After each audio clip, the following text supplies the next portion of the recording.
45వ అధ్యాయము, ఆదికాండ గ్రంథము 45వ అధ్యాయము 27-28 వచనాలు చదువుకుందామండి.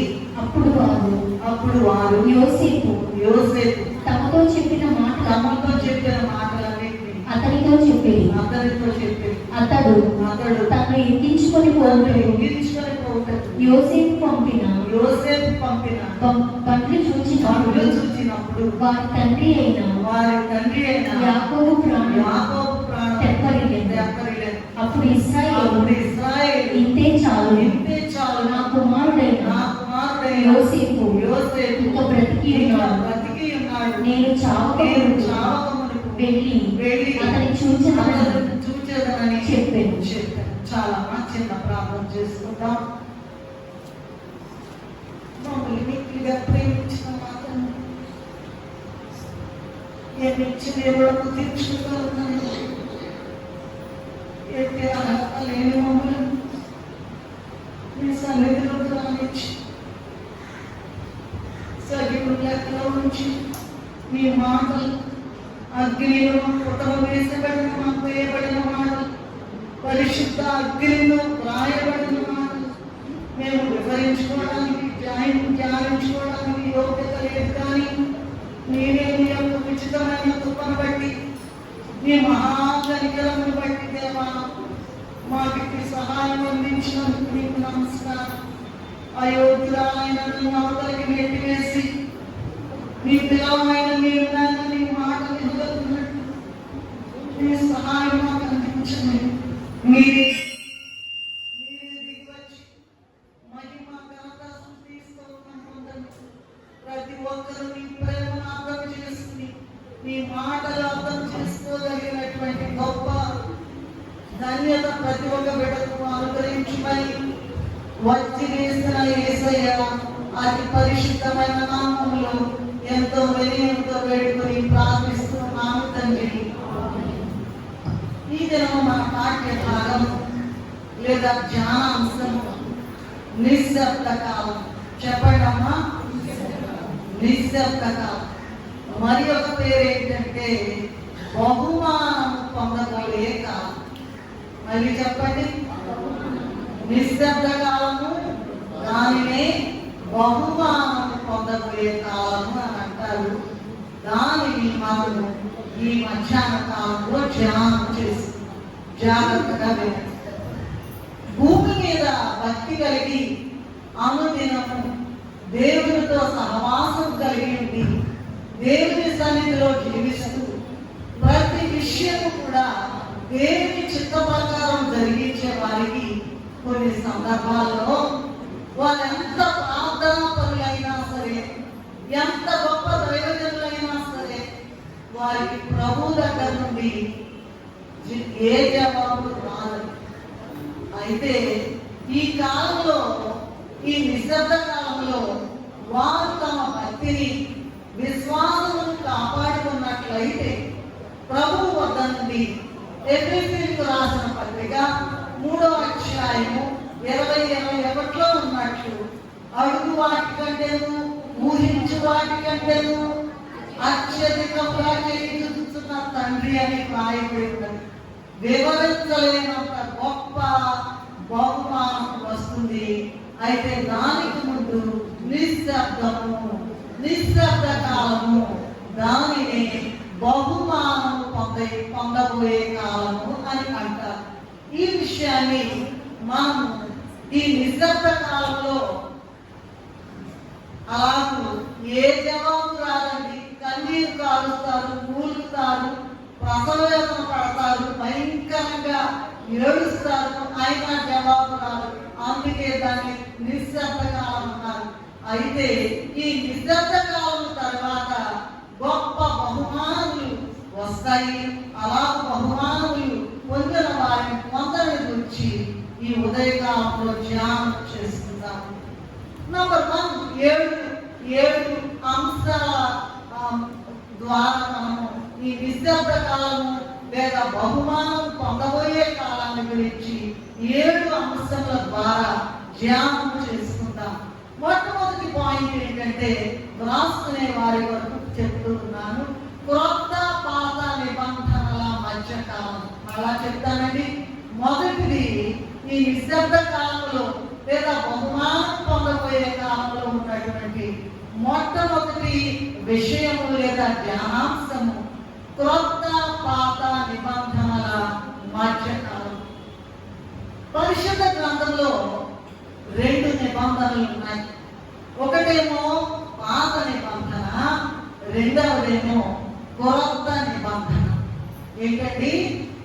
పాత నిబంధన, క్రొత్త నిబంధన. ఈ 2 నిబంధనలు కూడా రక్తం ద్వారానే చేయబడినవి. మొదటిది జంతువులు అనగా ఎద్దులు, గొర్రెలు, మేకల యొక్క రక్తముతో ఈ పాత నిబంధన చేయబడింది. చాలా జాగ్రత్తగా వినండి, ధ్యానం చేసుకుందాం. మొదటేంటండి? జంతువుల ద్వారా చేయబడిన నిబంధన పాత నిబంధన. రెండవది ఏంటంటే యోహాను సువార్త 1వ అధ్యాయం 29వ వచనము 36వ వచనంలో ఉన్నట్లుగా లోక పాపములు మోసుకొని పోవు గొర్రె పిల్లలైన క్రీస్తు రక్తముతో క్రొత్త నిబంధన చేయబడి. ఎట్లాగండి? లోక పాపములు మోసుకొని పోవు గొర్రె పిల్లలైన క్రీస్తు రక్తముతో రెండవ నిబంధన అంటే క్రొత్త నిబంధన చేయబడి. ఈ 2 నిబంధనల యొక్క మధ్యకాలము 400 సంవత్సరములు. దీనిని నిశ్శబ్ద కాలము అన్నారు.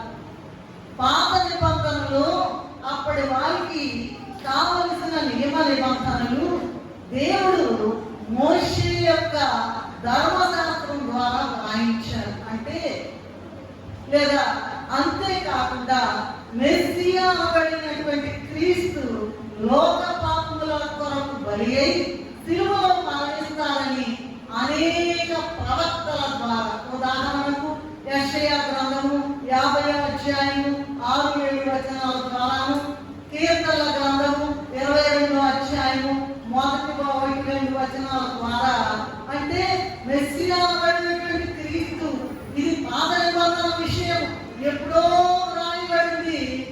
ఈ క్రీస్తు లోక పాపముల కొరకు బలి అయి సిలువలో మరణిస్తారని అనేక ప్రవక్తల ద్వారా ఎప్పుడో రాయించారు. అయితే గలతీయులకు రాసిన పత్రిక 4వ అధ్యాయము 4వ వచనంలో ఉన్నట్లుగా కాలము పరిపూర్ణమైనప్పుడు తండ్రి తన కుమారుని పంపెను అని ఉన్నది. నువ్వెంత నొత్తుకున్నా, ఎంత కన్నీరు కార్చినా, ఎంత మూలిగినా, ఎంత ప్రసవవేదన పడినా, ఎంత రోధించినా నీకు జవాబు రాదు. ఎందుకంటే ఇది నిశ్శబ్ద కాలం కనుక. ఈ 400 సంవత్సరాలు ప్రవచనాలు లేవండి, ఏ వాగ్దానాలు కూడా లేవు. దేవుడు పాత నిబంధనలు చెప్పవలసిన వాటినన్నింటినీ కూడా చెప్పేసి మెదలకుండా ఊరుకున్నారు. ఏం జవాబు లేదు. అయితే ఈ నిశ్శబ్ద కాలం దాటిన తరువాత, అంటే 400 సంవత్సరాల తరువాత సర్వలోక సృష్టికర్త దేవాది దేవుడు ఈ లోకంలో యేసు పేరున జన్మించి 33.5 సంవత్సరములు జీవించి మరణించి తిరిగి లేచి అన్ని నామములకు పైన అయిన యేసు క్రీస్తు నామమును ధరించుకొని ఉన్నారు. ఇది అద్భుతములను మించిన గొప్ప అద్భుతం. ఇంతకంటే మించినటువంటి అద్భుతము లోకంలో, ప్రపంచంలో ఎక్కడ కూడా తిరిగి రాదు. ప్రభువు మరణించి 3 దినాలు సమాధిలో ఉండి తరువాత లేచి పైకి ఆరోహణమై పైగా ఇక్కడే 40 దినాలు ఉండి అందరికీ కనబడి మాట్లాడి అందరూ చూస్తూ ఉండగా 40 దినాలు ప్రత్యక్ష పరచుకుని పైకి ఆరోహణమై వెళ్ళారు. అదే బహుమానం పొందిన కాలం లేదా పొందబోయే కాలం అన్నారు. అంటే నిశ్శబ్ద కాలం తరువాత పాత నిబంధనకి క్రొత్త నిబంధనకి 400 సంవత్సరాలు తేడా ఉందనుకున్నాం కదా. ఆ 400 సంవత్సరాలు అయిపోయిన తర్వాత, అంటే నిశ్శబ్ద కాలం తర్వాత మానవాళికి అందరికీ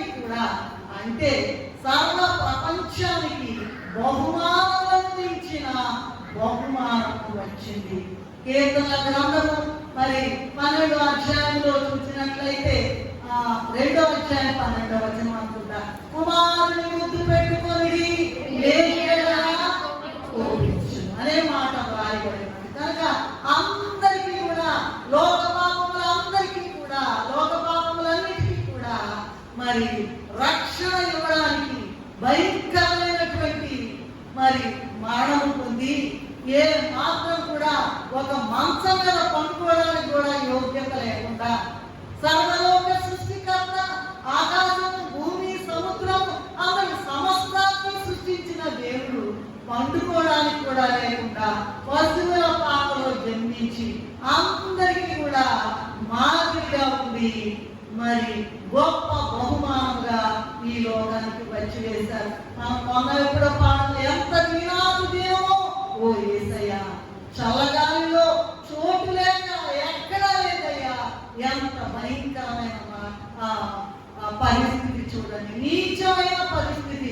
ఎంత తక్కువైనా ఎంత పేదలైనా ఒక కుక్కి మాంసం ఏదో ఒకటి రోగ మాంసం ఏదో వేసి పండుకోబెడతారు. కానీ పశువుల తొట్టిలో మరి ఏమాత్రం కూడా మరి దుర్వాసన, ఆ దుర్వాసన అంతా ఎవరండి చెప్పండి ఒకసారి.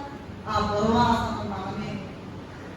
మన పాపములు మన శిరస్సు ద్వారా, మన కనుల ద్వారా, మన యొక్క చెవుల ద్వారా, ముక్కు ద్వారా, నోటి ద్వారా, చేతుల ద్వారా, కాళ్ళ ద్వారా అన్నిట్లో కూడా మరి పాపము చేయడం వలన పాపపు దుర్వాసన వచ్చింది కనుక అదంతా భరించి మనలను మహిమలోకానికి మహిమ జీవులుగా తీసుకుని వెళ్ళడానికి ప్రభు ఇదిగో ఈ నిశ్శబ్ద కాలం అయిన తర్వాత వచ్చి వేశారు.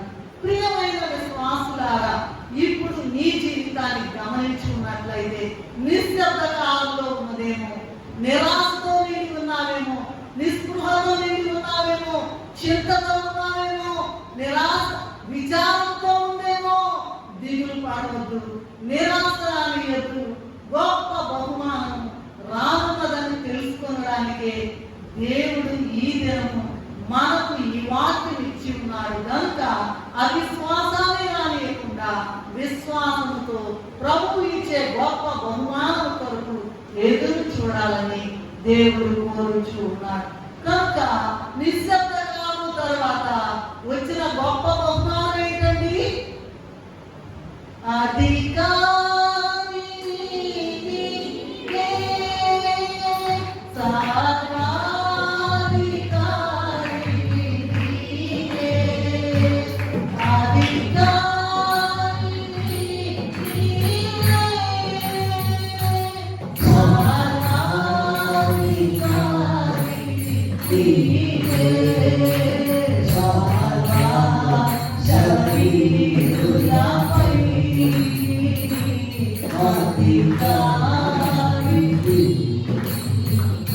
అన్ని లోకాలకు అవతల ఉన్నత లోకాల సన్నిధులు ఉన్న యేసయ్య మానవులందరి కొరకు, మట్టి పురుగులమైన మన కొరకు గొప్ప మహారాజు. 40 సంవత్సరాలు ఇశ్రాయేలుని పరిపాలించిన దావీదు మహారాజు ఏమంటున్నాడంటే, నేను నరుడను కాను, ఏమంటున్నాడండి, పురుగును పట్టు. పురుగట, మట్టిలో ఉన్న పురుగట. రాజుగారు 40 సంవత్సరాలు పరిపాలించిన రాజుగారు పురుగైతే అమ్మ వచ్చేవాళ్ళని వెళ్ళేవాళ్ళని చూడటం అనేది కాదు. ఇక్కడ ప్రభు ఇక్కడ ఉన్నారు. ప్రభు స్వరానికి ప్రాణాన్ని ఇవ్వండి. కనుక నిశ్శబ్ద కాలం తర్వాత వచ్చిన గొప్ప బహుమానం ఏంటండి? యేసయ్య ఈ లోకానికి నా కొరకు నీ కొరకు మన నిమిత్తం శ్రమల పొందెను, ధనదానములను అనుభవించే చాలు.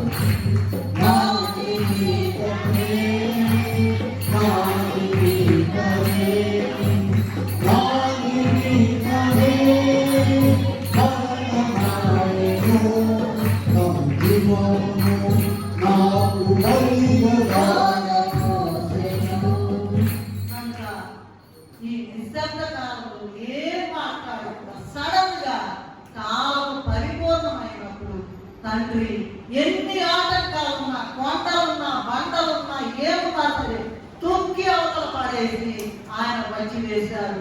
అది మొట్టమొదటి బహుమానం నిశ్శబ్ద కాలం తరువాత. రెండవది చూసినట్లయితే యాకోబు విషయం మాట్లాడుకుందాం లేదా ధ్యానం చేసుకుందాం. ఈయన దీవెనపుత్రుడిగా ఉన్నాడు. దేవుడు అబ్రహాంకి, ఇస్సాకుకి ఇచ్చిన దీవెనలన్నీ కూడా పొందినవాడు. ఆదికాండము 28, 12, 14 వచనాల్లో చూసినట్లయితే నీ సంతానము లెక్కకు ఇశ్రాయేలుగా ఉంటుందని చెప్పారు. అలాగే భూమి యొక్క సమస్త వంశములు నీ యందు ఆశీర్వదించబడతాయని చెప్పారు. అలాగే ఆదికాండ గ్రంథము 32వ అధ్యాయం 28వ వచనంలో తిరిగి వస్తూ ఉన్నాడు ఆయన. తిరిగి వచ్చేటప్పుడు నీ పేరు యాకోబు కాదు, నీ పేరు ఇశ్రాయేలు అని చెప్పి ఉన్నారు. అలాగే ఆదికాండ గ్రంథము 32వ అధ్యాయం 30వ వచనంలో ఈయన ఏం చెప్తున్నాడంటే, నేను ముఖాముఖిగా దేవుని చూచితిని. ఎవరైనా చూస్తారటండి, చూసిన వాళ్ళు బతుకుతారటండి, కానీ బ్రతికారు. ఎందుకంటే దేవుడు ఆయనను వాగ్దానపుత్రుడిగా, వాగ్దాన వంశంలో నేను నిన్ను ఆశీర్వదిస్తానని చెప్పారు కనుక మరి ముఖాముఖిగా నేను దేవుని చూచానని ఆదికాండ గ్రంథం 32వ అధ్యాయం 30వ వచనంలో చెప్పి ఉన్నారు.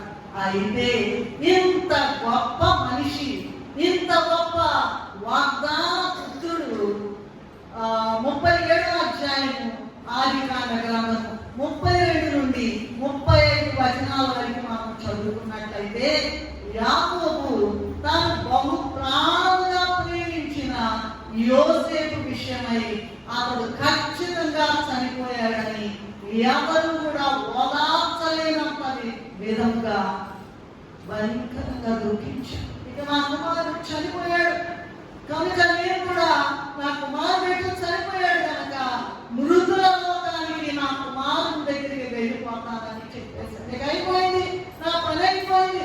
ఇంత గొప్ప ఆయన కుమారుడు చనిపోయినప్పుడు ఒక్క మాట నా చెప్పండి, చనిపోయాడా? ఒక్క చనిపోలేదయ్యా ఒక మాట కూడా చెప్పలేదు. అమ్మలు మరి ఆయన్ని ఈ యోసేపు గారిని అదేదో ఆ జంతు వంతను తీసుకొచ్చి రక్తంలో నుంచి చచ్చిపోయాడయ్యా మరి ప్రభు ఒక్క మాట సెలవిచ్చాడా? చచ్చిపోలేదు యాకోబు, దిగులు పడవాకని చెప్పలా. దాన్ని ఏమన్నారండి? నిశ్శబ్ద కాలము. No answer at all, no answer, no answer. అదే నిశ్శబ్ద కాలం. ఆ తరువాత యాకోబు జీవితంలో అంటే ఇంతవరకు జరిగింది యాకోబు జీవితంలో నిశ్శబ్ద కాలము. అయితే ఆదికాండ గ్రంథము 45వ అధ్యాయం 27వ వచనంలో ఏముందంటే, యోసేపు పంపిన బండ్లు చూసినప్పుడు వారి తండ్రి అయిన యాకోబు ప్రాణం తెప్పని. ఎంత గొప్ప మాట! చచ్చిపోయాడు, నా కుమారుడు లేడు, దిగులు పడ్డాడు, చింతపడ్డాడు, నిరాశపడ్డాడు, కుంగిపోయాడు. కానీ బహుమానం పొందబోయే కాలం వచ్చినప్పుడు అతను ఏమీ నమ్మలేకపోయాడు. అదే నిశ్శబ్ద కాలం తరువాత వచ్చినటువంటి ఆ బహుమానం, గొప్ప బహుమానం. కనుక ప్రియమైన దేవుని బిడ్డలారా, ఈ కాలంలో, ఏ కాలం అండి? నిశ్శబ్ద కాలంలో అదే ఉందిలే, ప్రార్థన చేసినా కూడా జరగట్లేదులే, ఎంత కనీసం కాచిన ఏముందిలే, అసలు దేవుడి దగ్గర నుంచి జవాబు రావట్లేదులే, దేవుడు నన్ను వదిలేసాగా అనుకుంటాము. కానీ నిశ్శబ్ద కాలం అయిపోయిన తర్వాత వచ్చే బహుమానం కొరకు వారికున్న ఆ కాలంలో అంటే నిశ్శబ్ద కాలంలో తమ యొక్క భక్తిని, నీతిని కాపాడుకున్నట్లయితే, బహు జాగ్రత్తగా జీవించినట్లయితే గొప్ప స్థితిలోకి వెళ్ళిన ఐగుప్తుకు రాజైన యోసేపుకి తండ్రి అయినాడు. అప్పుడు ఏడుగా కుమారుడు లేదు, నేను తండ్రి కాదు, నా కుమారుడు లేడు అనుకున్నాడండి. ఎందుకంటే మామూలుగా ఈ ఏమన్నా రిటైర్ అయ్యేటప్పుడు ఏం చేస్తారంటే, నాయకుడు ఎవరైనా ఉన్నత స్థితిలోకి వెళ్తారు, అప్పుడు ఏం చెప్తారంటే, ఈయన పలానా ఆయన లేదా పలానా వారి కుమారుడు వాళ్ళ తల్లిదండ్రులు మీరు వాళ్ళ ఊరు అక్కడి నుంచి వచ్చారు అని చెప్తాం. ఇక్కడ ఏంటంటే ఇక్కడేం చెప్తున్నారంటే ఐగుప్తుకు రాజు ఎవరండి? ఐగుప్తుకు రాజైన యోసేపు వాళ్ళ నాన్న ఈయన అని చెప్తున్నారండి. వాళ్ళ నాన్న ఈయన అని చెప్తా ఉన్నారు. ఎంత గొప్ప స్థితిలో చూడండి. నిశ్శబ్ద కాలం తరువాత వచ్చిన బహుమానం. ఇంతకాలం ఒక మాట చెప్పకూడదా? అయ్యా నీ కుమారుడు చనిపోలేదు, ఉన్నాడు, బాగున్నాడని తండ్రి చెప్పొచ్చుగా, దేవుడు చెప్పలేదుగా. అది నిశ్శబ్ద కాలం, పరీక్షా కాలం. కాలం పరిపూర్ణమైనప్పుడు రాజు గారు యోసేపు గారు బండ్లు పంపించాడంట ఆ నాన్న తీసుకురాడా. ఎంత గొప్పది, ఎంత గొప్పది. వేపులలోని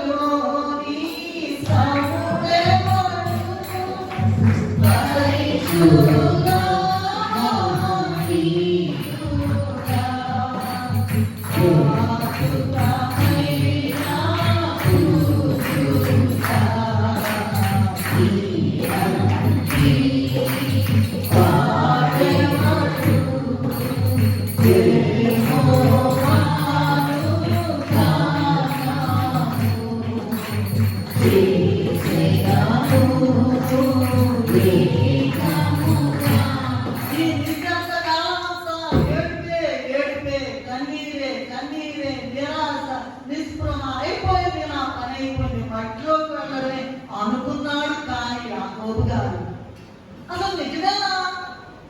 నా కుమారుడు ఇంకా బ్రతుకున్నాడా? బ్రతికుంటాం కాదయ్యా, ఐగుప్తుకి రాజు అయ్యాడన్నారు.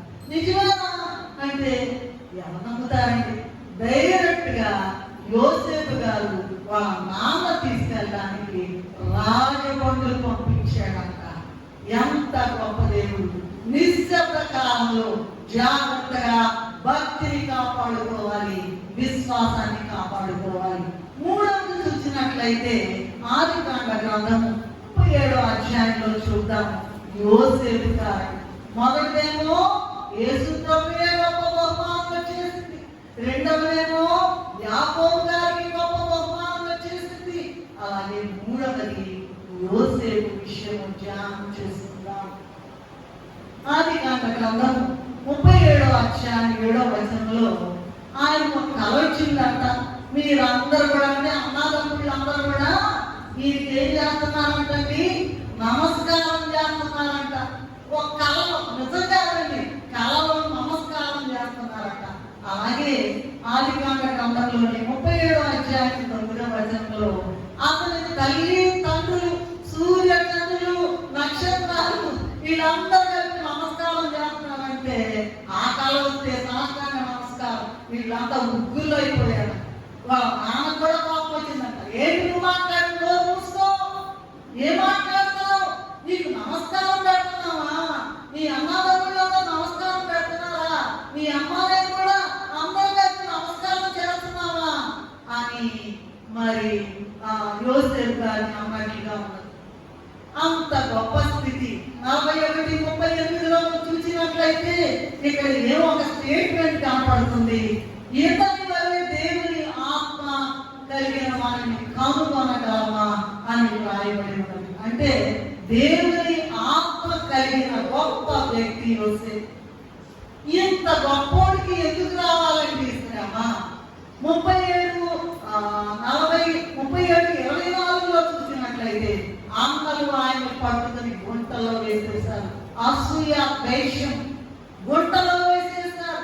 ఆదికాండము 37:28లో చూసినట్లయితే 20 తులముల వెండిని అమ్మి వేశారు. ఎంత భయంకరం! ఇంత శ్రమండి.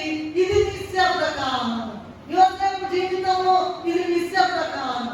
ఆదికాండము 39:20లో చూసినట్లయితే చెరసాలలో వేసేశారు. కీర్తనల గ్రంథము 105వ అధ్యాయం 18-19వ వచనంలో చూసినట్లయితే తాను చెప్పినది నెరవేరు వరకు చదవగలరా? ఆయన చెప్పిన సంగతి నెరవేరు వరకు యెహోవా వాక్కు అతనిని పరిశోధించుచుండెను.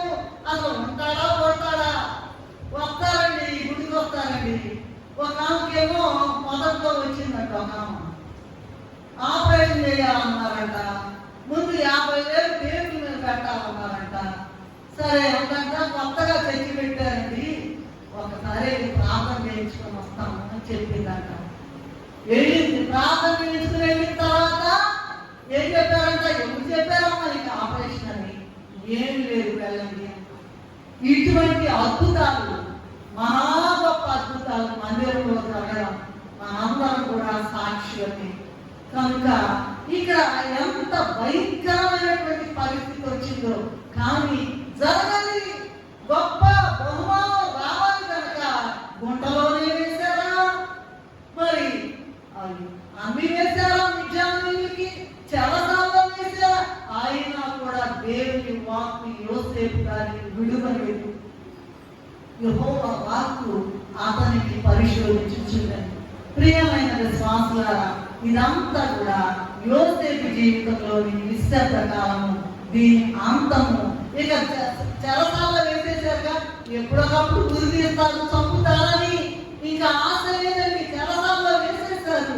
ఇదంతా కూడా అతని యొక్క జీవితంలో నిశ్శబ్ద కాలము, దీని అంతము ఇక మరణమే తప్ప మరి ఏమిటో. ఈ కాలంలో యోసేపు గారట దేవుని మీద విసుక్కోకుండా గొప్ప సహనాన్ని ప్రదర్శించాడట, ఓర్పుతో ఉన్నాడట, తన భక్తిని కాపాడుకున్నాడట, తన నీతిని చెడకుండా కాపాడుకున్నాడట. అయితే కాలం వచ్చేసిందండి, పరీక్ష కాలం అయిపోయింది, కాలం పరిపూర్ణం అయిపోయింది. 41వ అధ్యాయం ఆదికాండ గ్రంథము 40-44 వరకు చూసినట్లయితే ఈ నిశ్శబ్ద కాలం ముగిసిపోయింది. గొప్ప అంతస్తు కలిగి గొప్ప బహుమానం పొందే కాలం వచ్చింది. వచ్చినప్పుడు ఏమయ్యాడండి? చెప్పండి, మీరే చెప్పండి. ఏమయ్యాడు యోసేపు గారు? మీరేమో చెప్పండి అమ్మా. ఏమయ్యాడు? ఒక సేవకుడు అయ్యాడా? ఏమయ్యాడు?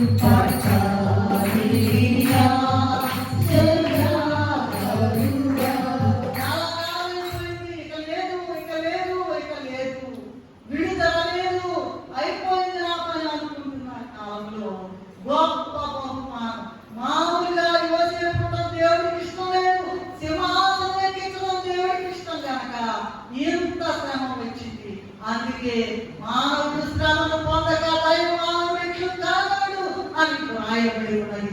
కనుక ప్రియమైన విశ్వాసి, నీవిప్పుడు నేను బాగా ప్రార్థన చేస్తున్నాను, చాలా భక్తిగా ఉంటున్నాను, వాక్యానుసారంగా జీవిస్తున్నాను అని నిశ్శబ్ద కాలంలో ఉన్నావేమో. విసుగురా కానీ నిరాశ నిస్పృహ రానికుండా ఉండాలి. ఇక లాభం లేదు, నేను దస్తే అంటారండి చాలా మంది. ఏమంటారండి? ఎన్ని సంవత్సరాలు ఉండాలమ్మా, నువ్వు అడగడానికి నువ్వెవరన్నా?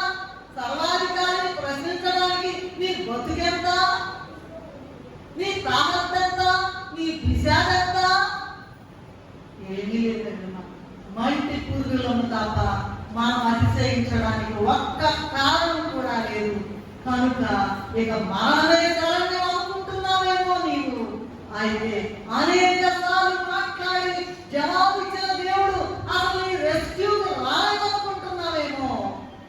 ఆయన ఇచ్చే గొప్ప బహుమానం ఆయన దగ్గర ఉన్నది.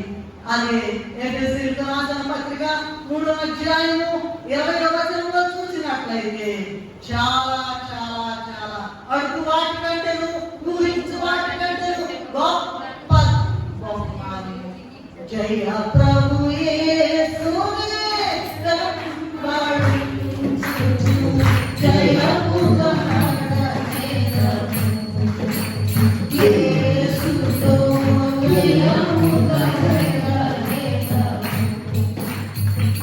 జయ ప్రభు యేసునే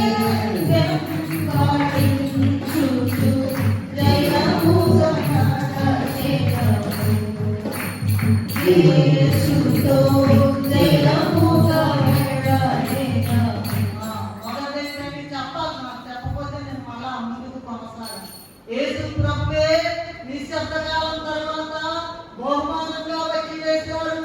యాకోబు గారికి రాజు గారికి తండ్రి అయిపోయే గొప్ప బహుమానం వచ్చింది. యోసేపు గారికి సింహాసనం మీద రాబోయేటువంటి, సింహాసనం మీద కూర్చుని రాబోయేటువంటి గొప్ప బహుమానం వచ్చి వేసింది. నాలుగు చూసినట్లయితే దానియేలు గారి సంగతి ధ్యానం చేసుకుందాం. దానియేలు గ్రంథము 2వ అధ్యాయం 26-30 వచనాల్లో చూసినట్లయితే రాజైన నెబుకద్నెజర్ కలలు కన్నాడంట, మర్చిపోయాడంట. ఇక మరి ఎవరు చెప్తారయ్యా? అందరిని పిలిపించారంట, ఎవరు చెప్పట్లా, ఎవరు కూడా చెప్పటం లేదు. అయితే దేవుని అడిగి ఈ దానియేలు గారు గొప్ప వివరణ ఇచ్చాడు. అంత గొప్ప జ్ఞానం ఎవరన్నా తీసుకోండి, గొప్పవాళ్ళు. వాళ్ళకే శ్రమలు ఇచ్చినాయి, వాళ్ళతోనే నిబంధన చేశాడు, వాళ్ళని అందరినీ ఇచ్చాడు దేవుడు. ఇంత గొప్ప జ్ఞాని అయిన దానియేలు గారు 9వ అధ్యాయం 23లో దానియేలు గ్రంథంలో చూసినట్లయితే దేవుని చేత బహుప్రియులు అనిపించుకున్నాడు. ఏంటండి? ఏంటంట? ఎంత ఇష్టమో దేవుడికి, ఎంత ఇష్టమో. 6:1లో చూసినట్లయితే రాజ్యమంతటి మీద 120 మంది అధిపతులు ఉన్నారంట మొత్తం మీద. వారిలో 3 ముఖ్యులంట. ఆ 3లో దానియేలు ముఖ్యుడంట. అయితే ఒక్కసారి చూడండి, దానియేలు గ్రంథం 6వ అధ్యాయం 16వ వచనాల్లో చూసినట్లయితే దానియేలుని సింహాల బోర్లో వేసేశారు. ఇదేంటండి? దేవునికి ప్రియుడిగా ఉన్నాడు, గొప్ప జ్ఞానం ఉంది ఆయనకి. ఇదిగో రాజ్యమంతటి మీద 120 మంది ఉంటే 120 మందిలో 3 ఉంటే 3లో ఒకడు ముఖ్యుడు దానియేలు. ఈయనకి ఇంత రావడం ఏంటండి అంటే, ఈయనకి గొప్ప బహుమానం రావడానికి సింహాల బోర్లో వేశారు. ఆ సింహాల బోర్లో వేసినప్పుడు, అయ్యా నేను కాపాడతానులే, భయపడబాకయ్యా దానియేలు అని చెప్పలేదంట. ఒక్క మాట కూడా జవాబు రాలేదు. ఇదే అతని జీవితంలో నిశ్శబ్ద కాలం. ఈ నిశ్శబ్ద కాలంలోనండి సాతాను ఈ నిశ్శబ్ద కాలంలో బాగా పనిచేస్తుంది. భయంకరమైన నిరాశ, భయంకరమైన నిస్పృహ, భయంకరమైన విచారం, సత్యపోదనుకుంటున్న అనుకునే అంతగా మరి సాతాను గర్జించు సింహం కదా, అది భయంకరంగా పని చేస్తుందట. ఎట్లైనా భక్తిని పోగొట్టడానికి, విశ్వాసాన్ని పోగొట్టడానికి అది ఎంతగానో ప్రయత్నిస్తూ ఉంటుంది. ఎందుకంటే ఆది కాలం మొదలుకొని ఆడికి బహుదేపుగా దానికి అన్నీ తెలుసు. అయితే విశ్వాసమే నమ్మిక, విశ్వాసము నమ్మికను పట్టుకున్నట్లయితే మనం కూడా 1 పేతురు గ్రంథం 5వ అధ్యాయం 8వ వచనంలో ఉన్న గర్జించు సింహాన్ని జయించగలము, తద్వారా దేవునికి మహిమ చేయగలము. ఆ తర్వాత దానియేలు దేవుడే చెప్పండి, శాసనాలు మార్చి పడేసాడండి. శాసనాలు దానియేలు దేవుడే గొప్ప దేవుడు. దానియేలు సింహపు బోనులో కాపాడినది నీవే కదా. దానియేలు సింహపు బోనులో కాపాడినది నీవే కదా.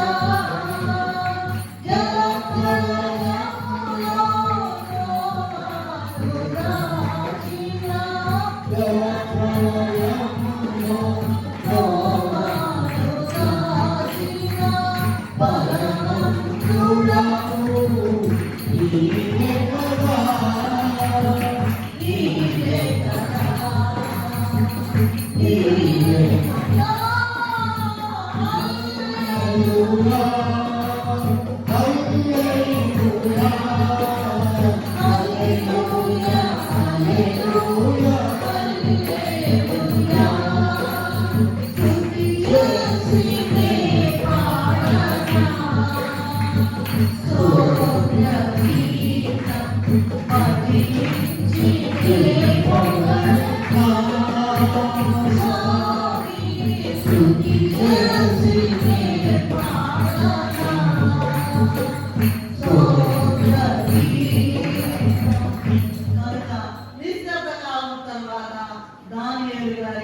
సింహాలు నోళ్ళు మూసేసారట.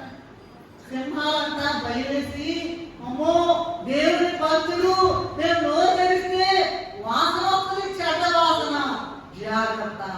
దేవదూతలు ఒక్క ఉదుకలో వచ్చి వేశారట పరలోకం నుండి. ఏ సింహాలారా నోళ్ళు మూసేసుకోండి, దేవునికి బహుప్రియైన దానియేలు ఇక్కడ ఉన్నాడు. రాజుగారు విచార పదములతో, అయ్యా నీవు సేవిస్తున్నది నీ దేవుడు రక్షించగలిగినా అని మాట్లాడుతున్నాడు. అంత గొప్ప దానియేలు గారికి నిశ్శబ్దగా భయపడద్దని ఒక మాట లేదు. ఆ నిశ్శబ్దగా అయిపోయిన తర్వాత గొప్ప బహుమానం దానియేలు గారికి వచ్చింది. అదే నిశ్శబ్ద కాలం తర్వాత వచ్చినటువంటి బహుమానం. ఐదవది చూసినట్లయితే లాజరు, బేతనీలో ఉన్నటువంటి లాజరు, ఇంకో లాజరు కూడా ఉన్నాడు. ఇక్కడ మనం మాట్లాడుకునేది బేతనీలో ఉన్నటువంటి లాజరు. యెరూషలేము అంత పెద్ద పట్టణంలో ప్రభు అట పెద్ద దేవాలయంలో బోధించి ఆ పట్టణంలో తాను నివసించడానికి స్థలం లేక ఎప్పుడు కూడా యెరూషలేము పట్టణానికి 2 మైళ్ళ దూరంలో ఉండే బేతనీయకు శిష్యులతో పాటు వెళ్ళి ఆయన విశ్రాంతి తీసుకునేవారట. ఈ మాట మత్తయి సువార్త 21:17లో ఉన్నది. మార్కు సువార్త 11వ అధ్యాయం 11-12లో ఉన్నది. లూకా సువార్త 10వ అధ్యాయం 38-38 వచనంలో కూడా ఈ బేతనీయ విషయము వ్రాయబడి ఉన్నది. వారి ముగ్గురు విషయం కూడా వ్రాయబడి. ఆ ఇంట్లో ముగ్గురు ఉన్నారండి, మరియా, మార్త, లాజరు అని ముగ్గురు ఉన్నారు. అయితే యోహాను 11వ అధ్యాయం 3వ వచనంలో చూసినట్లయితే ప్రభు కంట యేసయ్య కంట ఒక కబురు వచ్చిందంట. ప్రభువా నీకు ప్రేమిస్తున్న లాజరు రోగి అయినాడు అని కబురు వచ్చిందంట. అయితే యోహాను సువార్త 11వ అధ్యాయం 5-6 వచనాల్లో చూసినట్లయితే యేసట వారి ముగ్గురిని కూడా ప్రేమించాలనే మాట ఉన్నది. కానీ ఎంత ప్రేమించాలనే మాట ఉన్నది కానీ ప్రభు రానే ఇది నిశ్శబ్ద. వారి యొక్క జీవితంలో ఏమంటే రావచ్చు కదండి, రావచ్చు కదా. ప్రభు వెంటనే ప్రార్థనకి రాలేదు. యోహాను సువార్త 11వ అధ్యాయం 17వ వచనంలో చూసినట్లయితే చనిపోయిన తర్వాత యేసు వచ్చి ఇది వరకే అతడు 4 దినాలు సమాధిలో తెలుసుకొనెను. మరణం అనేటువంటిది చిన్న సమస్య కాదు. ఇంకా అయిపోయింది. ఒక మనిషి జీవితం మరణం వచ్చిందానికి అయిపోయింది. ఈ సమయము వీరు ముగ్గురికి నిశ్శబ్ద కాలం. ఎందుకంటే మరియేమో ప్రభు పాదాల దగ్గర ఉంటుంది, మార్తమేమో ప్రభుకి పరిచయం చేసింది, లాజరేమో ప్రభుకి స్నేహితుడిగా ఉన్నాడు. ఆయన కూడా ప్రభు రాలేదు. యోహాను సువార్త 11వ అధ్యాయం 35వ వచనంలో చూసినట్లయితే చిన్న మాట, ప్రభు కన్నీళ్లు విడిచారు. చాలా షార్టెస్ట్ వర్స్ అన్నమాట అది బైబిల్లో. కనుక కన్నీళ్లు విడిచాడటండి, కన్నీళ్లు విడిచారు. ఎంత కాలం నిశ్శబ్ద కాలం. ఏడ్చి అక్కడిద్దరు తమ్ముడు చచ్చిపోయడానికి దిక్కులేదు అనుకున్నారట. సమాధిలో పెట్టేశారు. 4 దినాలు అయిపోయింది. అయితే ప్రభు వచ్చి వేశారట. అయ్యా లేస్తాడు నీ తమ్ముడు అంటే మాట్లాడుతున్నావు, అయ్యా పునరుద్ధానప్పుడు లేస్తాడు అంటూ తెలియదానికి ఎంత గొప్ప బహుమానం కొరకు లాజరుని తయారు చేశాడో, వీళ్ళ ముగ్గురిని కూడా తయారు చేశారు. చూసినట్లయితే దేవుడు యేసయ్య అంట సమాధి దగ్గరికి తీసుకెళ్ళమన్నారంట, లాజరు బయటికి రమ్మన్నారటండి. ఒకే మాట, కన్నీళ్లు విడిచి చచ్చిపోయిన లాజరు 4 దినాలు సమాధిలో ఉన్న లాజరుని, లాజరు ఎంత గొప్ప స్వరం. ఒక్క మాట కూడా మీ తమ్ముడు లేస్తాడని చెప్పలేదు. అందరికీ కూడా నిశ్శబ్ద కాలంలో ఉన్నారు. మరి నీవు కూడా మంచి ప్రార్థన చేస్తున్నారు. లాజరు బయటికి రమ్మనగానే ఆ రోజుల్లో, మరి ఇప్పుడు కూడా నేను కొండ ప్రదేశాల్లో కనుక 72 మెట్ల కింద పెట్టారంట లాజరు సమాధి. ఎన్ని పెట్టామా? 72 మెట్ల కింద ఆయన్ని లాజరు గారిని సమాధిలో పెడితే లాజరు బయటికి రమ్మనగానే ప్రేతవతలు ఎక్కడెక్కడ తెచ్చుకుని 72వ మెట్టు మీదకి వచ్చి నుంచున్నాడట. ఎంత గొప్ప దేవుడు! నీ సమస్య నా సమస్య కూడా అలాగే ఉన్నది. మరి నీవు కూడా మంచి ప్రార్థన చేస్తున్నావేమో, బాగా పరిచయం చేస్తున్నావేమో, గొప్ప బోధ చేస్తున్నావు అనుకుంటున్నావేమో, ఇప్పుడు నిశ్శబ్ద కాలంలో ఉన్నావేమో, భయపడవద్దు. 4 దినాలు సమాధిలో ఉన్న లాజరును లేపిన దేవుడు నీ గడువు అయిపోయినా సరే టైం లేదండి, ఇక లేదు, నాకు లేదు అనుకుంటున్నావేమో, అయినా కూడా పనులు చేయగలడు. సమాధి పైరాచి స్వామి దూతలిద్దరు సమూహంగా తిరిగారు. స్వామి లేచెనా, యేసు లేచెను, ఆదివారమున యేసు లేచెను, నిత్యువాదమున యేసు లేచెను. ఈ సమస్య కూడా అంత తీవ్రంగా ఉందేమో, ఇక అయిపోయింది అనుకుంటున్నారేమో, గడిపోయిపోయింది, ఇక నా బతుకులో ఇక మొత్తం అయిపోయి అప్పుడు వస్తుందండి జవాబు, గొప్ప బహుమానం. కనుక 4వది లాజరు విషయం మనం మాట్లాడు. 4 దినాలు సమాధిలో మురిగిపోయిన శరీరంతో ఉన్న లాజరు అనగానే ఒక్క దెబ్బకి ఇదిగో వచ్చేసాడు పైకి. మీ సమస్య కూడా అంతే. ఎంత తీవ్రంగా ఉన్నా గడువైపోయినా సరే దేవుడు నీ కార్యం చేస్తాడు. మరి ఏ మాత్రం కూడా భయపడకుండా నీ యొక్క పని చేస్తాడనే విశ్వాసంతో ఉండమని దేవుని నామంలో విజ్ఞప్తి చేస్తూ ఉన్నాను. ఇది ఎన్నదమ్మా? లాజరు అయిపోయి 6వది ఏంటంటే స్టెఫను గురించి. ఈ స్టెఫను గారు అపోస్తుల కార్యము 6వ అధ్యాయం 1వ వచనంలో చూసినట్లయితే, అంటే పౌలు గారు సౌలుగా ఉన్నప్పుడు ఈయన ప్రభు శిష్యుడిగా ఉన్నాడు. తర్వాత 6వ అధ్యాయం అపోస్తుల కార్యంలోనే 6వ అధ్యాయం 3వ వచనంలో చూసినట్లయితే ఆత్మతో నిండుకున్న 7 ఒకటిగా ఉన్నాడు. అలాగే 6:8లో చూసినట్లయితే అపోస్తుల కార్యంలోనే చెప్తున్నాను, నేను వేరే పుస్తకం కాదు. కృపతో బహుబాలతో నిండిన వాడై మహత్కార్యములు సూచక క్రియలు చేసిన వాడై ఉన్నాడు. అలాగే అపోస్తుల కార్యం 6వ అధ్యాయం 10వ వచనంలో ఎవరు కూడా ఎదిరించలేని ఆత్మజ్ఞానము కలిగి ఉన్నాడు. అలాగే అపోస్తుల కార్యం 6వ అధ్యాయం 15వ వచనంలో చూసినట్లయితే ఇతని యొక్క ముఖమట దేవదూత వలె వెలిగిందని రాయబడి ఉన్నది. అపోస్తుల కార్యములు 7వ అధ్యాయము 55వ వచనంలో చూసినట్లయితే ఆయన హింసించేటప్పుడట ఆకాశం వైపు చూచి యేసు దేవుని కుడి పార్శ్వన ఆసీనుడై ఉండటం చూచాడు. ఏంటంటే చంపేస్తుంటే రాయి పడుతుంది, ఈయనకేం కనపడుతుంది? దెబ్బలు కనపడట్లా. స్టెయిన్స్ గారు కూడా అంతే, ఫిలిప్పు తిమోతి వారు కూడా అంతే. కారు కాలిపోతుంది, వ్యాన్ కాలిపోతుంది, కానీ వాళ్ళకి ఏమి కూడా లేదు. యోసేపు గారు అయితే ప్రకటన గ్రంథం రాసిన యోసేపు గారిని సలసలా కాగే నూనె వాంటిలో అయితే ఆయన చల్లగా ఈదుకుని ఏం చేశాడంటండి? బాగా రంగు వచ్చాడు, మంచి రంగు వచ్చింది, వేడనేది తెలియలేదు. 7వ అధ్యాయం అపోస్తుల కార్యక్రమం 60వ వచనంలో చూసినట్లయితే పూర్తిగా ప్రభు రూపం చేసిందంట.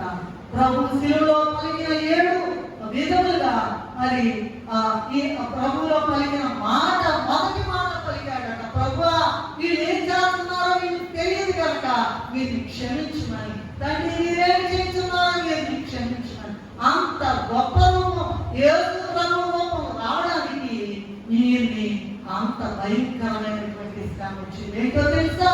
అపోస్తుల కార్యక్రమము 7వ అధ్యాయం 54 నుండి 60 వరకు చదివినట్లయితే ఆయన ఊరి వెలుపలకు ఈడ్చుకొని పోయి రాళ్లతో కొట్టి చంపివేశారు. ఇది స్టెఫను గారి జీవితంలో నిశ్శబ్ద కాలం. ఆ తరువాత పరలోకంలో మనకంట ఆయనకి గొప్ప బహుమానం వచ్చింది. మీరు చూసినట్లయితే ఆ అపోస్తుల కార్యక్రమం 7వ అధ్యాయం 54 నుండి 60 వరకు చూసినట్లయితే ప్రభు అంట చనిపోయిన వాళ్ళు తీసుకుని పోబడుతుంటే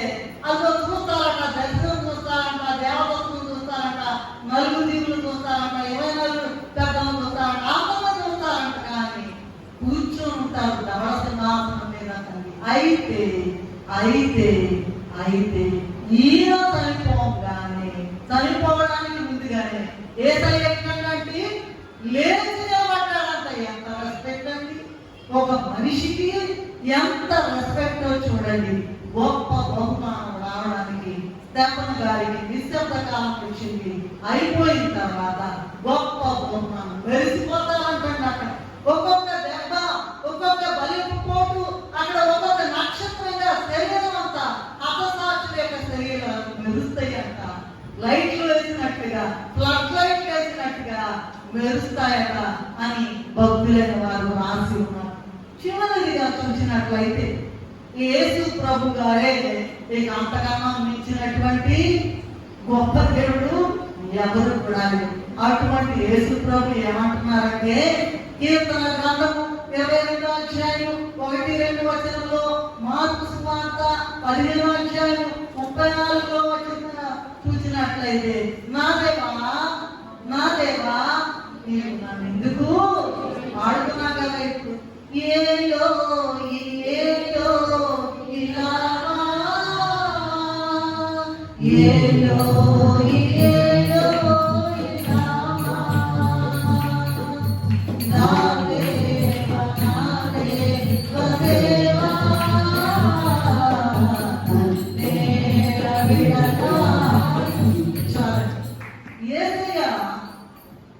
ముగ్గురు ఒక్క దేవుడే, త్రిత్వ దేవుడు, తండ్రి కుమార పరిశుద్ధాత్మ దేవుడు, అందరూ ఒక్కటే దేవుడు. తండ్రి కాలంలో కుమారుడు పరిశుద్ధాత్మ ఉన్నారు. అలాగే యేసయ్య కాలంలో తండ్రి అయిన దేవుడు పరిశుద్ధాత్మ ఆ దేవుడు ఇద్దరు కూడా ఉన్నారు. అయితే దేవుడు యేసుక్రీస్తు పేరున భూమికి వచ్చి మన పాపముల నిమిత్తం శిలువ మరణం పొంది తిరిగి లేచి తండ్రి కుడి పార్శ్వన ఆసీనుడైనాడు. ప్రభు అనేక సార్లు ఎంత గొప్ప మాటలు మాట్లాడారో నేను కొన్ని రిఫరెన్స్లు చూపిస్తాను. యోహాను సువార్త అంత గొప్ప దేవుడు అండి, అంత గొప్ప దేవుడు. యోహాను సువార్త 14వ అధ్యాయం 16వ వచనంలో, నేను తండ్రిని వేడుకుంటాను, మీరేం కావాలంటే నేను వేడుకుంటా అని చెప్తాను. నేను తండ్రిని వేడుకుంటానని చెప్తున్నాడు. అలాగే మీ యొద్ద ఉండడానికి యోహాను సువార్త 18వ వచనంలో చూసినట్లయితే, ఆదరణకర్తను నేను మిమ్మల్ని విడిచిపెట్టాలా, ఆ ప్రభావమే వస్తుంటే అందరూ కూడా కన్నీ అయ్యాన్ని వెళ్ళిపోతే మాకు దిక్కేస్తున్నారంటే నేను ఆదరణకర్తను పంపిస్తాను. అంటే పరిశుద్ధాత్మ దేవుడు. పరిశుద్ధాత్మ కాలంలో తండ్రి కుమారుడు ఉన్నారు, తండ్రి కాలంలో కుమారుడు పరిశుద్ధాత్ముడు ఉన్నారు. అలాగే మరి కుమారుడి కాలంలో తండ్రి ఆ పరిశుద్ధాత్ముడు కూడా ఉన్నారు. ఇద్దరు ముగ్గురు కూడా ఒకటే త్రిత్వ దేవుడు. మరి యోహాను సువార్త 14వ అధ్యాయం 18వ వచనంలో ఏం చెప్తున్నారంటే, మిమ్మల్ని అనాథలుగా విడుదలను అని చెప్తున్నారు. అలాగే యోహాను సువార్త 14వ అధ్యాయం 26వ వచనంలో పరిశుద్ధాత్మ దేవుడు మీకు అంత సమస్తము బోధిస్తానని చెప్తున్నారు. అటువంటి యేసయ్య ఎంత గొప్ప దేవుడు, సర్వ సృష్టికర్త అయిన యేసయ్య సమస్తము కూడా మహిమంతా కూడా తండ్రికే చెల్లించాడు. యోహాను సువార్త 17వ అధ్యాయం 4వ వచనంలో చూసినట్లయితే, చేయుటకు నీవు నాకు ఇచ్చిన పనిని సంపూర్ణంగా నెరవేర్చనయ్యా నాయనా అంటున్నారు. యోహాను సువార్త 5:30లో, నా అంతట నేనేమి చేయలేను, నా తండ్రి అడగకుండా నేనేమి చేయలేను అంటూ ఉన్నారు. అలాగే యోహాను సువార్త 8వ అధ్యాయం 29వ వచనంలో, నన్ను పంపిన వాడు నాకు తోడై ఉన్నాడు అని చెప్తున్నారు. అలాగే యోహాను 8:42లో, నేను దేవుని దగ్గర నుండి బయలుదేరి వచ్చానంటున్నారు. ఎంత స్పష్టంగా చెప్తూ ఉన్నారు. అలాగే యోహాను సువార్త 14వ అధ్యాయం 9-10 వచనాల్లో చూసినట్లయితే, నన్ను చూసిన వాడు నా తండ్రిని చూచి ఉన్నాడు, ఇద్దరు ఒకటే, నేను వేరు కాదు, నా తండ్రి కాదు అని అంటున్నారు. అలాగే యోహాను సువార్త 7వ అధ్యాయం 16వ వచనంలో, నేను చేయు బోధ నాది కాదు అంటున్నారు. అలాగే యోహాను సువార్త 10:30లో, నేను నా తండ్రి కూడా ఏకమై ఉన్నామంటూ ఇంత గొప్ప దేవుడు, ఇంత గొప్ప దేవుడు, ఇంత గొప్ప దేవుడు 7 మాటల్లో ఒక మాట 4వ మాటలో నా దేవా నా దేవా నన్ను ఎందుకు చేయబడింది. అంటే ఇది యేసయ్య నిశ్శబ్ద కాలం. ఏంటండి ఇది? యేసయ్యకి, సర్వలోక సృష్టికర్తకి, సమస్త దేవుడికి, సమస్త అధికారి ఎంత గొప్ప దేవుడికి నిశ్శబ్ద కాలం. అంత గొప్ప దేవుడు మనకు రాకూడదా? మనకు రాకూడదా? ఆ ముందే చెప్పులు వదిలిపెట్టలేదా? ఆ శ్రమ నాకు రాకూడదా? నీకు రాకూడదా? వచ్చిందంటే గొప్ప బహుమానం వస్తుంది అని ఉండదండి. 7 మాటల్లో 4వ మాట నా దేవా నీవు నా నేల విడనాడికి అంటున్నాడు. ఇది యేసయ్య జీవితంలో నిశ్శబ్ద కాలం. తండ్రి జవాబు లేదు, శ్రమలకు అంతు లేదు, క్రూరమానము, గొప్ప అవమానము, నింద, భయంకరంగా కొట్టారు, కోడాలతో పొడిచారు, తల మీద ముళ్ళ కిరీటం పెట్టారు, రక్తం ఏరులై కారుతూ ఉన్నది. అయితే ఈ బహుమాన కాలంలో ప్రభు ఏమంటున్నారంటే అంతా ఆయన ఇష్టం. తండ్రి నీ చేతికి నా ఆత్మను అప్పగించు, నేను చచ్చిపోవడం నీకు ఇష్టమైతే నీకే నమస్కారం అంటున్నాను. ఎంత తగ్గించుకున్నాడు చూడు, ఎంత తగ్గించుకున్నాడు అంటే అన్ని నామములకు పరిణామం ఆయనకి ఇవ్వబడ్డాయి. సమస్త ప్రజలందరూ కూడా యేసు నామములో వందనటండి. చూడండి ఫిలిప్పీయులకు రాసిన పత్రిక ఎవరైనా చదువుతారా? 2వ అధ్యాయం 6 నుండి 11 వచనాల వరకు చదివినట్లయితే త్వరగా చదవాలి దయచేసి, నాకు సమయం అయిపోయింది. ఫిలిప్పీయులకు రాసిన పత్రిక 2వ అధ్యాయం 6 నుండి చదివినట్లయితే ఆయన దేవుని స్వరూపమును కలిగిన వాడై ఉండి దేవునితో సమానంగా ఉండుట విడిచిపెట్టకూడని భాగ్యమని ఎంచుకొనలేదు కానీ మనుషుల పోలికగా పుట్టి దాసుని స్వరూపమును ధరించుకొని తన్ను తాను రిక్తత అనేటువంటిది నాకున్న దాని నేను ప్రశ్నించుకోవాలి. నీకున్నదా? తగ్గించుకుంటున్నావా? బడాయి లాగా ఏమి లేకుండా ఉండండి. గర్వం తీసివేసుకోండి, అసూయ తీసివేసుకోండి, ద్వేషాన్ని తీసివేసుకోండి, ఓర్చుకోండి. రేగా త్వర పడకు, ఓర్చుకో రేగా త్వర పడకు, అయిపోయిన తర్వాత వేగవాకమ్మా. అయితే ఇది అయిపోయిన తర్వాత అన్ని నామములకు పైన ప్రతి వాని నాలుక ఆయన తండ్రి అని ఒప్పుకునే గొప్ప నామం వచ్చింది. మరణించి తిరిగి లేచిన తర్వాత అనాది నుండి అనంతం వరకు ఉన్నవారికి తెలియబడేటట్టుగా మరణాన్ని జయించారు. కుడికి కానీ ఎడమకు కానీ పోగలిగింది. రక్తం ఏరులై పారింది. ఆయన కూడా విధేయతను వదిలిపెట్టలేదు. తాను పొందిన శ్రమలను విధేయత నేర్చుకున్నాడు. అదే ప్రభు యొక్క జీవితంలో నిశ్శబ్ద కాలం. అందుకే అన్ని నామముల కన్నా పైనామము యేసుని నామము కరముల కైన కనపడతగినది యేసు నామము యేసు నామము జయం జయము సాతాను శక్తులు జయం జయము హల్లెలూయా హోసన్నా హల్లెలూయా హల్లెలూయా ఆమేన్ హల్లెలూయా హోసన్నా హల్లెలూయా హల్లెలూయా ఆమేన్. ఇంకొక చిన్న వచనం పాడి నేను ముగించేస్తాను. నజరేయుడా నా యేసయ్యా యేసయ్యుడా రక్షినా